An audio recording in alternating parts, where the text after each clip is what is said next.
Well, Sam, you've picked out kind of a breakout 15 in Prem Rugby for this season, and I just want to pat myself on the back because I think that's the first time I've not said Premiership instinctively. It's getting there. It's seeping into my brain, into my consciousness. I can hear the marketing department celebrating. I'm surprised that rugby ball behind me hasn't started singing actually, because it is in prime location. I digress. Sam, you've written on your Substack about a breakout 15, and what really kind of piqued my interest and why I wanted to chat about it on the YouTube channel was the way you've done it and the system you sort of come up with to pick who would make your breakout 15. So maybe just give us an explanation of how you got to that point and the kind of methodology behind it.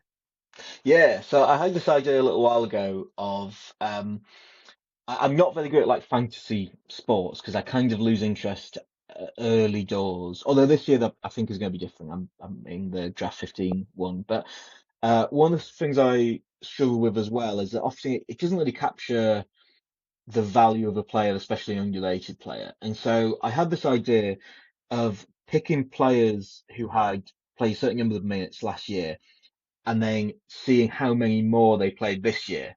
And so I was hoping I would do it with a few people and we could see who had the greatest net increase in minutes played. But I set myself a challenge of looking at 5,000 minutes in total. So I had a budget of 5,000 minutes, which ends up being, about 300 minutes per player last year.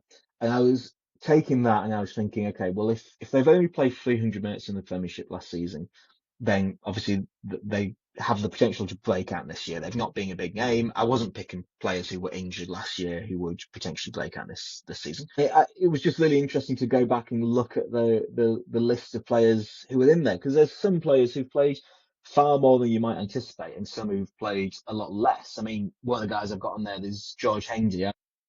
I think he played 529 minutes last season, which is not a huge amount, but he made his 50th Saints appearance on Sunday.